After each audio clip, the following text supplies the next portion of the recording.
রাম রাম বন্ধুরা, নমস্কার বন্ধুরা। আরপিএফ ভ্যাকেন্সি 2024-এ এইবার তোমাদের এমন কিছু পরিবর্তন হতে চলেছে ভাই, যেটা এর আগে কখনোই হয়নি। যারা আরপিএফ ভ্যাকেন্সির জন্য অ্যাপ্লাই করেছো বা যারা ফর্মটা অ্যাপ্লাই করতে চলেছো, তোমাদের সবার জন্য এই ভিডিওটা খুব গুরুত্বপূর্ণ ভিডিও। কারণ এই ভিডিওতে আমি তোমাদেরকে আজকে একটা ইম্পর্টেন্ট আপডেট দেবো, যেটা তোমাদের জানা খুব গুরুত্বপূর্ণ বিষয়। তো ভাই, ভিডিওটাকে কেউ অবহেলা না করে একটু ধৈর্য সহকারে দেখো, আমি পুরো বিষয়টা একদম ক্লিয়ার করে বলে দিচ্ছি। প্রথমেই তোমাদেরকে আমি যে কথাটা বলবো, যে এইবার আরপিএফের ভ্যাকেন্সিতে যারা ফর্মটা অ্যাপ্লাই করবে না, তোমাদেরকে বলে রাখি, হয়তো তোমাদের জন্য এটাই লাস্ট সুযোগ। এরপর তোমরা আরপিএফের কোনো ভ্যাকেন্সির জন্য অ্যাপ্লাই কিন্তু করতে পারবে না। কারণ তোমরা সবাই জানো আরপিএফের লাস্ট ভ্যাকেন্সি কবে আসছিল? 2018 সাল। 2018 সালের পর ডাইরেক্ট আসছে কবে? 2024। মানে দেখতে পাচ্ছ কতটা লং ডিস্টেন্স। আবার এই 2024-এ তোমরা সবাই জানো তোমাদের এখানে 3 বছরের কিন্তু ছাড় দেওয়া হয়েছে বয়সের ওপর, কারণ এই লং ডিস্টেন্সে ভ্যাকেন্সিটা জারি হয়েছে। তো এখন অনেক ক্যান্ডিডেট আছে যাদের ওভারেজ অলরেডি হয়ে গেছে, তারা এই 3 বছর ছাড় দিয়েছে বলে অ্যাপ্লাই করতে পারছে। তো এরপর নেক্সট ভ্যাকেন্সি হয়তো যে টাইমে তোমাদের জারি হবে, তখন তোমাদের আর কোনো বয়সই থাকবে না, তখন তোমরা অনেকটা ওভারেজ হয়ে যাবে। তো সেই ক্ষেত্রে ভাই, এইবার যারা ফর্মটা অ্যাপ্লাই করবে না, তোমরা তো নেক্সটবার সুযোগ পাবে বলে আর কিন্তু মনে হচ্ছে না। তো এবারে তোমাদের যে ভ্যাকেন্সি, তোমরা সেটা সবাই জানো কত ভ্যাকেন্সি আছে? 4660।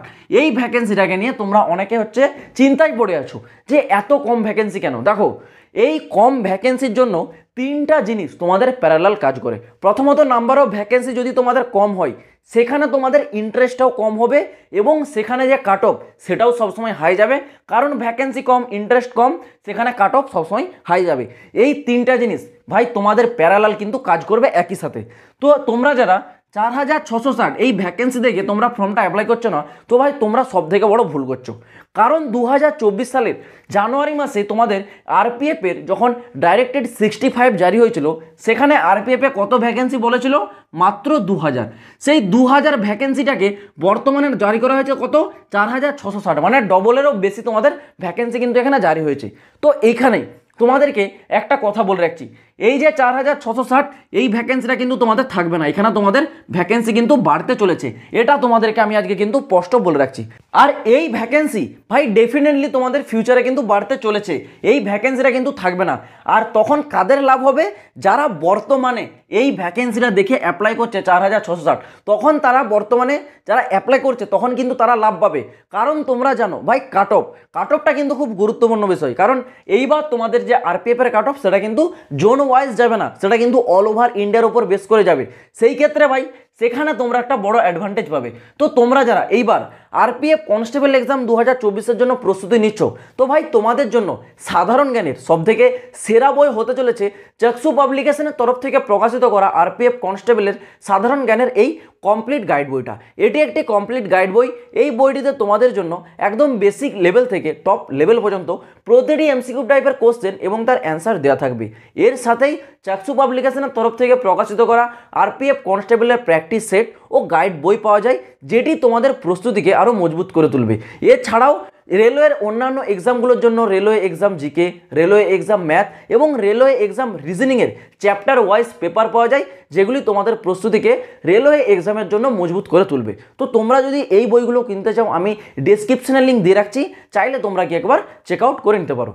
তো ভাই এইবার বলে রাখি, তোমাদের এখানে এই যে ভ্যাকেন্সির সংখ্যা 4660, এই ভ্যাকেন্সিটা দেখে যারা ভাই ফর্মটা অ্যাপ্লাই করবে, তারাই কিন্তু তখন ফিউচারে গিয়ে লাভ পাবে। কারণ ভ্যাকেন্সি যখন ভাই এখানে তোমাদের বাড়বে, কমসে কম এর তো ডবল হবে। ডাইরেক্টেড 65-এ যদি তোমাদের 2000 ভ্যাকেন্সি উল্লেখ করা হয়, সেটা যদি তোমাদের 4000 হয়, তাহলে একটা জিনিস তো ভাই তোমরা ক্লিয়ার হয়ে গেলি, যে ভ্যাকেন্সি যখন তোমাদের ইনক্রিজ করা হবে, এই 4000টা কিন্তু তোমাদের 8000-এও পরিণত হতে পারে, একটা সেরকম সম্ভাবনা আছে। যদি তোমাদের এটা 8000-এ পরিণত হয়, তাহলে বুঝতে পারছো তোমাদের কম্পিটিশন লেভেলটা কিন্তু আরও কমে যাবে। যেখানে আমি তোমাদের বলেছিলাম কম্পিটিশন লেভেল ছিল 500 এক একজনের কনস্টেবলের ক্ষেত্রে, সেখানে কিন্তু কনস্টেবলে তোমাদের কম্পিটিশন লেভেল হয়ে যাবে 250। তো ভাই ভ্যাকেন্সি সংখ্যাতে কেউ যাও না, ঠিক আছে? ভ্যাকেন্সি ডেফিনেটলি বাড়বে। তোমাদের একটা সাধারণ বিষয় জেনে রাখা দরকার, যে 2018-তে ভ্যাকেন্সি জারি হয়েছিল, তারপর 2024। তো মাঝখানে এতটা লং ডিস্টেন্স হওয়ার পর কখনোই কি 4660 অল ইন্ডিয়ার উপর ভ্যাকেন্সি রাখা যায়? যায় না। কারণ এটা একটা ফোর্সের ভ্যাকেন্সি, আর এই ফোর্সে ভাই যে একবার সিলেকশন নিয়ে নিতে পারবে। তোমরা জানো অন্যান্য ফোর্সের কনস্টেবলের তুলনায় আরপিএফের ফোর্সের কনস্টেবলের স্যালারি কিন্তু সবসময় বেশি হয়, যেখানে তোমাদের ডিএ ভাতা টিএ ভাতা সেগুলো সবসময় একটু বেশি পরিমাণে দেওয়া হয়, তো স্যালারি তো ডেফিনেটলি ভালো পাচ্ছ। তো এই বিষয়গুলো তোমাদেরকে জেনে রাখার দরকার, কারণ এখানে তোমরা যদি ভাই একবার ফর্মটা অ্যাপ্লাই করো, ফিউচারে যদি তোমাদের ভ্যাকেন্সিটা বেড়ে যায়, কম্পিটিশন লেভেল কিন্তু 500 থেকে সোজা 250, মানে একদম 50%-এ কিন্তু চলে আসবে। তো এই জিনিসগুলো ভাই তোমরা যারা জানো না তোমাদেরকে আমি বুঝিয়ে দিলাম। তো ফর্মটা ডেফিনেটলি অ্যাপ্লাই করো, ফর্মের লাস্ট ডেট এখনও যায়নি, হাতে তোমাদের এখনও সুযোগ আছে। আরপিএফ তোমাদের জন্য একটা সেরা সুযোগ হিসেবে পরিণত হতে পারে যদি তোমরা একটু ফর্মটা অ্যাপ্লাই করে প্রস্তুতির ওপর ধ্যান দাও, কারণ ভ্যাকেন্সি ভাই ডেফিনেটলি বাড়তে চলেছে। তো আশা করছি আমি তোমাদেরকে পুরো বিষয়টা বোঝাতে পারলাম। যারা এখনও ফর্মটা অ্যাপ্লাই করোনি ইমিডিয়েট গিয়ে ফর্মটা অ্যাপ্লাই করে নাও। তো চলো বন্ধুরা, আজ ভিডিওটা এই পর্যন্ত, দেখা হচ্ছে আবার পরের ভিডিওতে নতুন কোনো আপডেটের সাথে। জয় হিন্দ, বন্দে মাতরম।